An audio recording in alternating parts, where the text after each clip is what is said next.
Welcome to Telangana State Board of Intermediate Education, digital classes for occasional courses. I am M. Narasimha Reddy, M.Com Gold Medal in Taxation, CGL in Occasional Accounting and Taxation, Government Junior College, Sirpur Kagajnagar, District Komarambim, Asifabad. Taxation 1, Unit 7, Income from Salary, Part P, Digital Class. పన్ను విధింపు 1, unit 7, జీతం నుండి ఆదాయం, part P, digital class. అభ్యసనం చేయవలసిన విషయాలు: learning objectives, problems and solutions, ప్రశ్నలు మరియు సమాధానములు. Problem number 8, text book, page number 283. Text book problem number 8, page number 283. Shri Ramakrishna ప్రభుత్వ ఉద్యోగి యొక్క జీతం నుండి ఆదాయంను లెక్కింపుము. మూల వేతనం ₹6,000 ప్రతి నెలకు, కరువు భత్యం ₹1,500 ప్రతి నెలకు, బోనస్ ₹12,000 సంవత్సరంనకు, ఇంటి అద్దె భత్యం ₹1,250 ప్రతి నెలకు, అతను చెల్లించుచున్న ఇంటి అద్దె ప్రతి నెలకు ₹2,000, చెల్లించిన వృత్తి పన్ను ₹2,400 సంవత్సరంనకు, వినోద భత్యం ₹1,500 ప్రతి నెలకు. ఇచ్చినటువంటి ప్రశ్నలోని సమాచారాన్ని కనుక పరిశీలించినట్టయితే, శ్రీ రామకృష్ణ ఎస్ఎస్సి మరియు ప్రభుత్వ ఉద్యోగి మరియు అతని యజమాని వద్ద నుండి ఇంటి అద్దె భత్యంను ₹1,250 స్వీకరించుచున్నాడు. అదేవిధంగా అతను చెల్లించుచున్న ఇంటి అద్దె ప్రతి నెలకు ₹2,000. అదేవిధంగా వినోద భత్యం ₹1,500 ప్రతి నెలకు. కావున శ్రీ రామకృష్ణ గారి జీతం నుండి ఆదాయాన్ని లెక్కించేటువంటి సందర్భంలో ఇంటి అద్దె భత్యం మినహాయించబడిన మరియు మినహాయించబడని ఇంటి అద్దె భత్యాన్ని లెక్కించినప్పుడు అర్హుడే. అదేవిధంగా అతను ప్రభుత్వ ఉద్యోగి కావున వినోద భత్యాన్ని స్వీకరించుచున్నాడు. కావున వినోద భత్యంలో మినహాయింపు పొందుటకు మరియు లెక్కింపునకు కూడా అర్హుడే. కావున మనము ఇంటి అద్దె భత్యాన్ని లెక్కించవలసి ఉంటుంది. అదేవిధంగా వినోద భత్యాన్ని కూడా లెక్కించవలసిన అవసరం అనేది ఉంటుంది. Text book problem number 8, page number 283. Compute income from salary of mister Ramakrishna, government employee. Basic pay ₹6,000 for month, dearness allowance ₹1,500 for month, bonus ₹12,000 for annum, HRA ₹1,250 for month, rent paid ₹2,000 per month, professional tax paid ₹2,400 for annum, entertainment allowance ₹1,500 per month. As per given information, Mr. Ramakrishna is assessee and Mr. Ramakrishna is a government employee. He is receiving house rent allowance ₹1,250 per month and he is paid rent of the house ₹2,000 per month, and he is a government employee and receiving entertainment allowance ₹1,500 per month from his employer. So he is eligible for calculating house rent allowance and entertainment allowance also. సమాధానం విషయానికి వచ్చినట్టయితే, ప్రస్తుత పన్ను నిర్ధారణ సంవత్సరం 2020-21 శ్రీ రామకృష్ణ యొక్క జీతం నుండి ఆదాయం లెక్కించుట వివరములు. ఆదాయం రూపాయలు.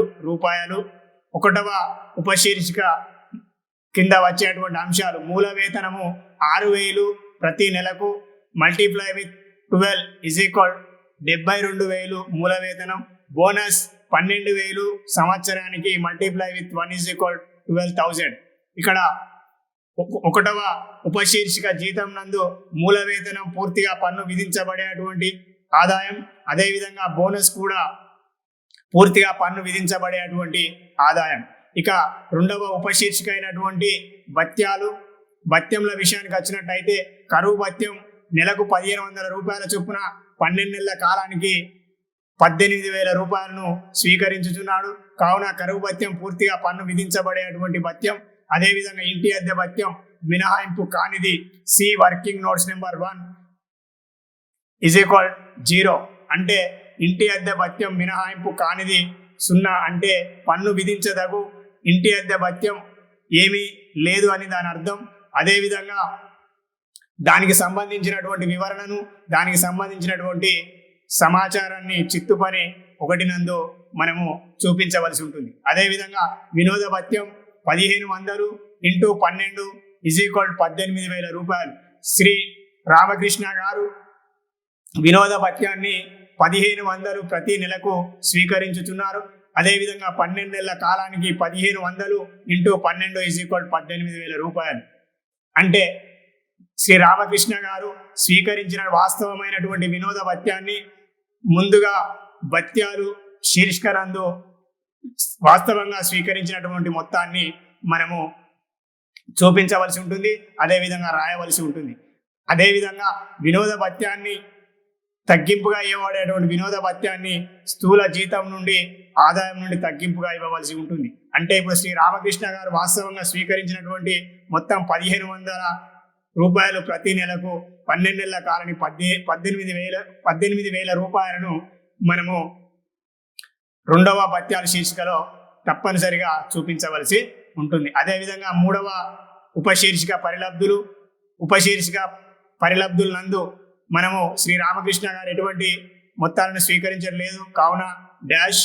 అదేవిధంగా జీతానికి బదులు లాభాలు 4వ ఉపశీర్షిక నందు కూడా శ్రీ రామకృష్ణ గారు ఎటువంటి మొత్తాన్ని స్వీకరించలేదు కావున డాష్ వదిలివేయడమైనది. అదేవిధంగా స్థూల జీతం నుండి ఆదాయం అనగా 1వ ఉపశీర్షిక అయినటువంటి జీతం నుండి మొత్తాలను, భత్యాల నుండి మొత్తాలను, 3వ శీర్షిక పరిలబ్ధుల మొత్తాలను, జీతానికి బదులు లాభాలను కూడా వచ్చినటువంటి మొత్తాన్నే మనము స్థూల జీతం నుండి ఆదాయంగా లెక్కించడం అనేది జరుగుతుంది. అదేవిధంగా ఇక్కడ 72,000 మూల వేతనం, బోనస్ 12,000 ప్లస్ భత్యంలో కరువు భత్యం 18,000 ప్లస్ ఇంటి అద్దె భత్యం ఏమీ లేదు ప్లస్ వినోద భత్యం 18,000 రూపాయలను కూడా వచ్చినటువంటి 1,20,000 రూపాయలు స్థూల జీతం నుండి ఆదాయం అవు. అదేవిధంగా సెక్షన్ 16 ప్రకారం స్థూల జీతం నుండి ఆదాయ పన్ను చట్టం 1961 సెక్షన్ 16 సబ్సెక్షన్ 1 ప్రకారం మనము అందరు అసెస్సీలకు 50,000 రూపాయలను ప్రస్తుత పన్ను నిర్ధారణ సంవత్సరం 2020-21 తగ్గింపుగా, ప్రామాణిక తగ్గింపుగా ఇవ్వడం అనేది జరుగుతుంది. అదేవిధంగా రెండవ వినోద భత్యం సెక్షన్ 16 సబ్సెక్షన్ 2 ప్రకారం సి వర్కింగ్ నోట్స్ నెంబర్ 4 రూపాయలు 5,000 అంటే వినోద భత్యాన్ని ప్రభుత్వ ఉద్యోగస్తులకు మాత్రమే తగ్గింపిస్తాం.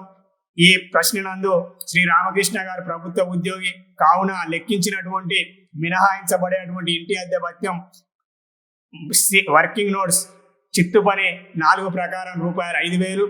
అదేవిధంగా వృత్తి పన్ను సెక్షన్ 16 సబ్సెక్షన్ 3 ప్రకారం 2,400 రూపాయలను సంవత్సరానికి చెల్లించుతున్నాడు. కావున స్థూల జీతం నుండి ఆదాయం ఏదైతే ఉందో 1,20,000 నుండి ప్రామాణిక తగ్గింపు 50,000 రూపాయలను, అదేవిధంగా వినోద భత్యం సెక్షన్ 16 సబ్సెక్షన్ 2 ప్రకారం 5,000 రూపాయలను, అదేవిధంగా వృత్తి పన్ను సెక్షన్ 16 సబ్సెక్షన్ 3 ప్రకారం వర్కింగ్ నోట్స్ 3 ప్రకారం 2,400 రూపాయలను మొత్తం 50,000 ప్లస్ 5,000 ప్లస్ 2,400 కూడా వచ్చినటువంటి 5,700 రూపాయలను 1,20,000 నుండి తీసివేయగా వచ్చినటువంటి 62,600 రూపాయలే జీతం నుండి ఆదాయం. అంటే శ్రీ రామకృష్ణ గారు ప్రస్తుత పన్ను నిర్ధారణ సంవత్సరం 2020-21 నందు అతని యొక్క జీతం నుండి ఆదాయం 62,600గా ఉండింది. అంటే శ్రీ రామకృష్ణ గారు 2019-2020 గత సంవత్సరంలో జీతం నుండి ఆర్జించినటువంటి ఆదాయం 62,600గా మనము లెక్కించడం అనేది జరిగింది. Here, computation of Mr. Ramakrishna's income from salary for the current assessment year 2020 and 21. First subheading salary, basic pay 6,000 per month, multiply with 12 months is equal to 72,000. Bonus 12,000 multiply with 1, it means per annum is equal to 12,000. Basic pay 60,000 multiply with 12, 72,000 is also fully taxable income, and bonus is also fully taxable income under subheading, first subheading salary. Then go to the second subheading allowances. Here dearness allowance rupees 1,500 per month multiply with 12 is equal to 18,000. Unexempted HRA as per working notes number 1 nil, and entertainment allowance rupees 1,500 per month multiply with 12 months is equal to 18,000. Then third subheading for requisites, there is no for requisite incomes, so dash dash. And fourth subheading profit in lieu of salary, here profit and lieu of salary under subheading is also there is no items of incomes, so dash dash. Gross income from salary is equal to first subheading salary total, second subheading allowances total, third subheading for requisites total, fourth subheading profit in lieu of salary total. Here gross salary 1,20,000 is equal to 72,000 plus 12,000 plus 18,000 plus 18,000 is equal to 1,20,000 is the gross income from salary. We need to deduct deductions under section 16 subsection 1 and subsection 2 and subsection 3 total amount from gross income from salary. Here according to the Income Tax Act 1961 section 16 subsection 1, see working notes number 2, rupees 50,000 as standard deduction for all assessees from the current assessment year 2020 and 20 onwards as standard deduction. Then second item, entertainment allowance under section 16 subsection 2, see working notes number 4 as per working notes number 4 rupees 5,000. And third one is professional tax under section 16 subsection 3, see working notes number 3 rupees 2,400. Here total deductions from gross income from salary according to the Income Tax Act 1961 under section 16 subsection 1 subsection 2 subsection 3 is rupees 57,400. 50,000 plus 5,000 plus 2,400 is equal to 57,400. We need to deduct from gross income from salary rupees 57,400 from 1,20,000. Here 62,600 is the income from salary. Mr. Ramakrishna's income from salary is rupees 62,600 for the current assessment year 2020 and 21. చిత్తు పని లేదా వివరణ 1, పన్ను మినహాయింపబడే మరియు పన్ను విధించదగు ఇంటి అద్దె భత్యంను లెక్కించుట. శ్రీ అస్ససి రామకృష్ణ ప్రస్తుతం తాను నివసించుచున్న గృహమునకు అద్దె చెల్లించుచున్నాడు, కావున ఈ భత్యమునకు మినహాయింపుగా ఇచ్చుటకు అవకాశం కలదు. అదేవిధంగా అస్ససి శ్రీ రామకృష్ణ ఇతర ప్రాంతములలో నివసించుతున్న ఉద్యోగి కావున ఈ క్రింది 3 మొత్తములలో కనిష్ట విలువ మినహాయింపుగా ఇవ్వబడును.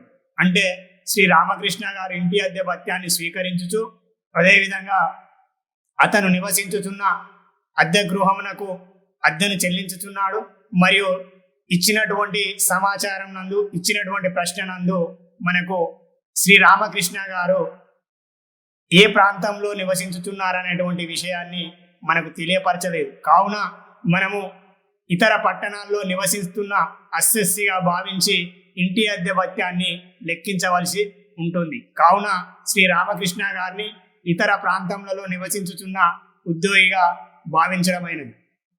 ఇక షరతుల విషయానికి వచ్చినట్టయితే, మినహాయించబడేటువంటి ఇంటి అద్దె భత్యాన్ని ముందుగా కనుగొన్న పిదప ఆ తదుపరి మాత్రమే మనం పన్ను విధించదగు ఇంటి అద్దె భత్యాన్ని కనుగొనవలసి ఉంటుంది.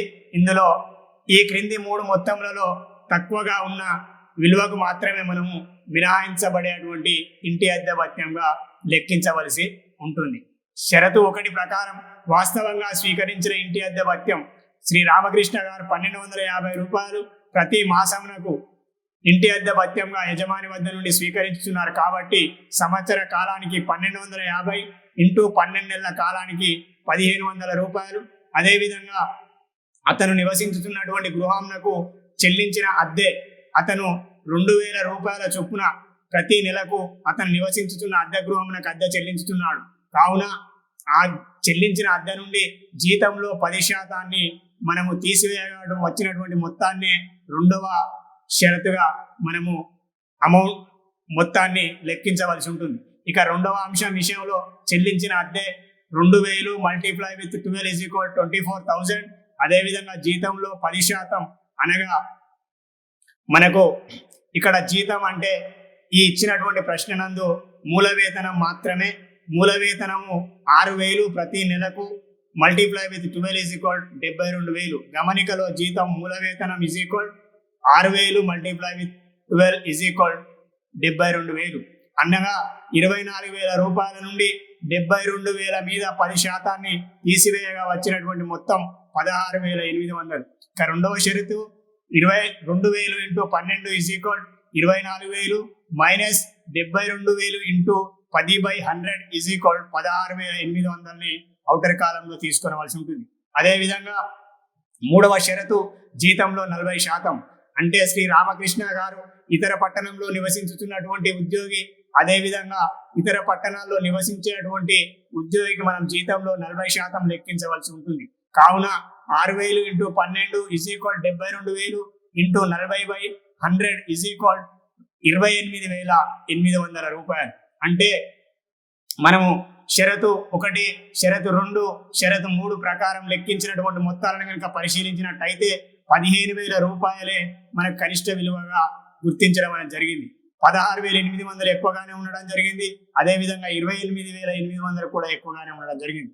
మనము లెక్కించినటువంటి 3 మొత్తాలలో కనిష్ట విలువ లేదా తక్కువ విలువ అయినటువంటి రూపాయలు 15,000ను మనం మినహాయించబడిన ఇంటి అద్దె భత్యంగా మనము నిర్ణయించవలసి ఉంటుంది. కావున శ్రీ రామకృష్ణ గారికి మినహాయించబడిన ఇంటి అద్దె భత్యం రూపాయలు 15,000. అదేవిధంగా మినహాయించబడినటువంటి ఇంటి అద్దె భత్యాన్ని లెక్కించిన తదుపరి మనము పన్ను విధించదగ్గ ఇంటి అద్దె భత్యాన్ని లెక్కించవలసి ఉంటుంది. మినహాయించబడని లేదా పన్ను విధించదగ్గ ఇంటి అద్దె భత్యం వాస్తవంగా స్వీకరించిన ఇంటి అద్దె భత్యం మైనస్ మినహాయించబడిన ఇంటి అద్దె భత్యం. పన్ను విధించదగ్గ ఇంటి అద్దె భత్యం 15,000 మైనస్ 15,000 0. అంటే శ్రీ రామకృష్ణ గారు వాస్తవంగా స్వీకరించినటువంటి మొత్తం 15,000గానే ఉండడం జరిగింది. అదేవిధంగా అతనికి లభించినటువంటి 3 మొత్తాల్లో మినహాయింపు మొత్తం కూడా 15,000 రూపాయలుగానే ఉండడం జరిగింది. కావున 15,000 రూపాయల నుండి 15,000ను తీసివేయగా వచ్చినటువంటి మొత్తం 0. అనగా శ్రీ రామకృష్ణ గారు ఎటువంటి ఇంటి అద్దె భత్యంపై ఎటువంటి పన్ను చెల్లించవలసినటువంటి అవసరం లేదు. వాస్తవంగా స్వీకరించినటువంటి ఇంటి అద్దె భత్యం పూర్తిగా పన్ను నుండి మినహాయింపు కలదు. ఇక గమనిక జీతం విషయానికి వచ్చినట్టయితే ఈ ప్రశ్న నందు కేవలం మూల వేతనం 6,000 × 12 72,000. ఇంటి అద్దె భత్యాన్ని లెక్కించేటువంటి సందర్భంలో, అదేవిధంగా వినోద భత్యాన్ని లెక్కించేటువంటి సందర్భంలో మనకు జీతం అనేటువంటి నిర్వచనంలో వేరువేరుగా ఉండడం అనేది జరుగుతుంది. ఇక్కడ జీతం అనేటువంటి నిర్వచనం ఇంటి అద్దె భత్యాన్ని లెక్కించేటువంటి సందర్భంలో మూల వేతనం ప్లస్ కరువు భత్యం విరమణ సదుపాయాల్లో వచ్చిన ఎడల ప్లస్ అమ్మకాలపై స్థిర కమిషన్ మనం తీసుకోవలసి ఉంటుంది. కానీ ఇచ్చినటువంటి ప్రశ్నలో అమ్మకాలపై స్థిర కమిషన్ కానీ లేదా విరమణ సదుపాయాల్లో వచ్చేటువంటి కరువు భత్యం కానీ ఇవ్వబడలేదు. కావున మనము మూల వేతనాన్ని మాత్రమే ఇక్కడ జీతంగా పరిగణించడం అనేది జరిగింది. Working notes number 1, calculation of exempted and taxable house rent allowance. The assessee is paying rent of the house, hence exemption can be given. If the assessee is not paying of the rent of the house, he is not given any exemption. Here Mr. Ramakrishna is paying rent of the house, hence exemption can be given. So as the assessee is living in other towns, the exemption is list of the following 3 amounts. First condition, actual house rent allowance received 1250 multiply with 12 is equal to 15,000. Mr. Ramakrishna is receiving rupees 1250 per month for 12 months as house rent allowance. So he is receiving house rent allowance from his employer. Second condition is rent paid minus 10% of salary. Here he is paying rent of the house rupees 2,000 per month. Multiply with 12 is equal to 24,000 minus 10% of salary is equal to 72,000. Multiply with 10 divided by 100 is equal to 16,800. And third condition, 40% of salary. Here 40% of salary is equal to 6,000. Multiply with 12 is equal to 72,000. Multiply with 40 divided by 100 is equal to 28,800. Above calculated three amounts, rupees 15,000, 16,800 and 28,800. Least amount is the rupees 15,000. So rupees 15,000 is allowed as exemption. Here after completion of exemption of calculation of exemption HRA, thereafter we need to calculate taxable HRA or unexempted HRA. Unexempted or taxable HRA is equal to actual allowance received 15,000 minus exempted calculated HRA is rupees 15,000 is equal to 0. Note here salary is equal in this problem basic pay only. That basic pay is equal to 6,000 multiplied with 12 is equal to 72,000 is salary. While computing house rent allowance, here salary means basic pay plus DA if the part of retirement benefits and plus fixed commission on sales. In this problem, there is no fixed commission on sales and DA is not including the part of retirement benefits. So here salary is equal to basic pay only 6,000 multiplied with 12 is equal to 72,000. చిత్తు పని లేదా వివరణ ప్రామాణిక తగ్గింపు section 16 subsection 1 ప్రకారం ఆదాయ పన్ను చట్టం 1961 సెక్షన్ 2 సెక్షన్ 16 సబ్సెక్షన్ 1 ప్రకారం పన్ను నిర్ధారణ సంవత్సరం 2020-21 నుండి అందరు అసెస్సీలకు రూపాయలు 50,000 ప్రామాణిక తగ్గింపుగా స్థూల మొత్తం జీతం నుండి తగ్గింపుగా ఇవ్వబడును. చిత్తు పని లేదా వివరణ 3 వృత్తి పన్ను సెక్షన్ 16 సబ్సెక్షన్ 3 ప్రకారం ఆదాయ పన్ను చట్టం 1961 సెక్షన్ 16 సబ్సెక్షన్ 3 ప్రకారం వాస్తవంగా చెల్లించిన వృత్తి పన్ను 2,400కు స్థూల మొత్తం జీతం నుండి తగ్గింపుగా ఇవ్వబడును. అనగా అసెస్సీ బాకీ ఉన్న లేదా చెల్లించవలసినటువంటి వృత్తి పన్నులకు తగ్గింపుగా ఇచ్చుటకు అవకాశం లేదు. Working notes to standard deduction under section 16 subsection 1 as per the Income Tax Act 1961 under section 16 subsection 1 fixed amount rupees 50,000 will be allowed as standard deduction for all assessees from the current assessment year 2020 and 21 onwards. Working note 3 professional tax under section 16 subsection 3 as per the Income Tax Act 1961 under section 16 subsection 3 actual amount paid will be allowed as deduction, that is rupees 2,400. Mr. Ramakrishna is paid rupees 2,400 as professional tax will be allowed from gross income from salary. చిత్తు పని లేదా వివరణ 4 assessee Shri Ramakrishna ప్రభుత్వ ఉద్యోగి కావున ఈ దిగువనిచ్చిన 3 మొత్తంలో కనిష్ట విలువ తగ్గింపుగా ఇవ్వబడును. ఏ వాస్తవంగా స్వీకరించిన వినోద భత్యం 1,500 × 12 is equal 18,000. అదేవిధంగా షరతు బి ప్రకారం జీతంలో 20% 6,000 × 12 is equal 72,000 × 20/100 is equal 14,400. అదేవిధంగా స్థిర మొత్తం రూపాయలు కండిషన్ శ్రీ ప్రకారం 5,000 రూపాయలు. అంటే ఇక్కడ వినోద భత్యం విషయానికి వచ్చినట్టయితే కేవలం ప్రభుత్వ ఉద్యోగులకు మాత్రమే మనం వినోద భత్యాన్ని లెక్కించుటకు, అదేవిధంగా మినహాయింపు మొత్తాన్ని కనుగొనుటకు, అదేవిధంగా మినహాయింపు ఇచ్చుటకు అవకాశం కలదు. ఒకవేళ ప్రభుత్వేతర ఉద్యోగి అయిన ఎడల వాస్తవంగా స్వీకరించినటువంటి వినోద భత్యాన్ని పూర్తిగా పన్ను విధించబడేటువంటి భత్యం అగును. కేవలం ప్రభుత్వ ఉద్యోగులకు మాత్రమే వినోద భత్యంలో తగ్గింపు ఇవ్వడానికి అవకాశం ఉంది. అదేవిధంగా వాస్తవంగా స్వీకరించినటువంటి వినోద భత్యాన్ని మనం భత్యాల శీర్షికలో చూపించవలసి ఉంటుంది. అదేవిధంగా లెక్కించినటువంటి మినహాయించబడినటువంటి వినోద భత్యాన్ని మనం ఆదాయ పన్ను చట్టం 1961 సెక్షన్ 16 సబ్సెక్షన్ 2 ప్రకారం స్థూల జీతం నుండి ఆదాయాన్ని కనుగొన్న తదుపరి స్థూల జీతం నుండి ఆదాయం నుండి తగ్గింపుగా ఇవ్వవలసి ఉంటుంది. ఇక్కడ శ్రీ రామకృష్ణ గారు ప్రభుత్వ ఉద్యోగి కావున అతనికి మనము షరతు ఏ, షరతు బి, షరతు సి ప్రకారం లెక్కించిన 3 మొత్తాల్లో కనిష్ట విలువకు తగ్గింపు ఇవ్వబడు. ఇక్కడ లెక్కించినటువంటి 3 మొత్తాల్లో 5,000 రూపాయలే తక్కువగా ఉండడం జరిగింది. కావున శ్రీ రామకృష్ణ గారికి పై 3 మొత్తంలో కనిష్ట విలువ అయిన రూపాయలు 5,000 తగ్గింపుగా ఇవ్వబడు. గమనిక, జీతం అనగా మూల వేతనం మాత్రమే. అంటే వినోద భత్యాన్ని లెక్కించేటువంటి సందర్భంలో మూల వేతనం అనగా జీతం అనగా కేవలం మూల వేతనాన్ని మాత్రమే మనం పరిగణలోకి తీసుకునవలసి ఉంటుంది. మరే ఇతర అంశాన్ని కూడా మనం జీతం అనేటువంటి అంశంలో కలుపుటకు అవకాశం లేదు. ఇక్కడ మూల వేతనం అనగా శ్రీ రామకృష్ణ గారు రూపాయలు ప్రతి నెలకు 6,000 మూల వేతనాన్ని పొందుతున్నారు. అదేవిధంగా ప్రతి నెల ఇంటూ 12 నెలల కాలానికి 72,000 రూపాయలు. ఇక్కడ మనం షరతు బి ప్రకారం జీతంలో 20% అనగా 6,000 into 12 is equal 72,000 multiply with 20 divided by 100 is equal 14,400.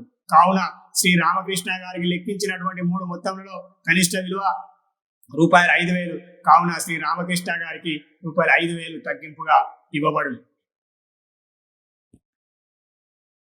Mister Ramakrishna is a government employee.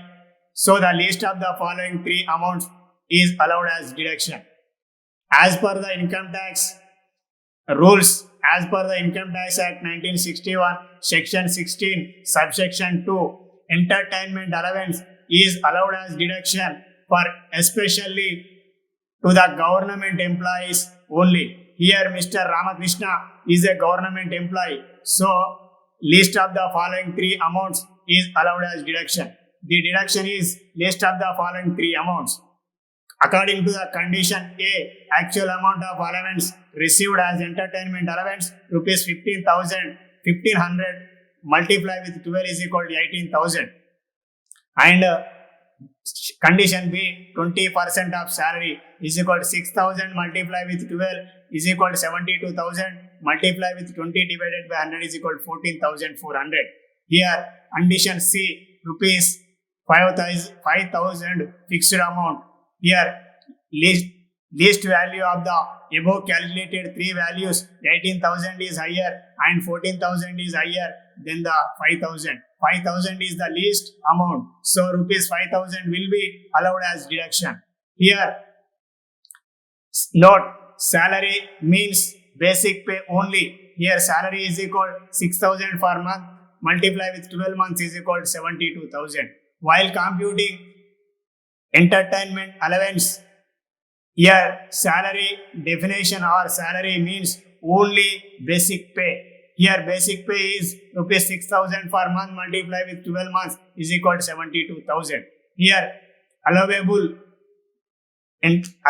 deduction as per the section 16 subsection 2 as entertainment allowance rupees 5,000 from gross income from salary. Important point about entertainment allowance. Entertainment allowance is allowed as deduction only for government employees.